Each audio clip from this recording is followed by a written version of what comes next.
"And you ought to go soon," said Gandalf. 2 or 3 weeks had passed, and still Frodo made no sign of getting ready to go. "I know, but it's difficult to do both," he objected.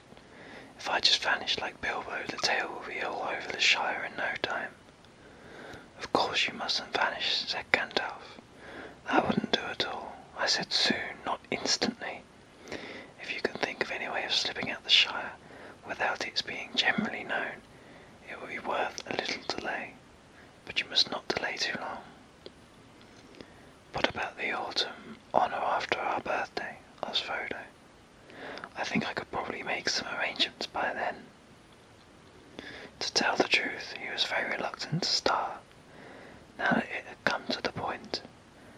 Bag End seemed a more desirable residence than it had for years, and he wanted to savour as much as he could of the last summer in the Shire.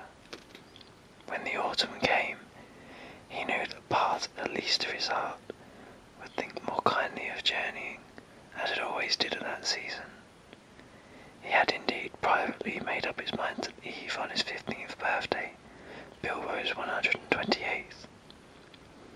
It seemed somehow the proper day on which to set out and follow him. Following Bilbo was uppermost in his mind, and the one thing that made the thought of leaving bearable. He thought as little as possible about the ring, and where it might lead him in the end, but he did not tell all his thoughts to Gandalf. What the wizard guessed was always difficult to tell.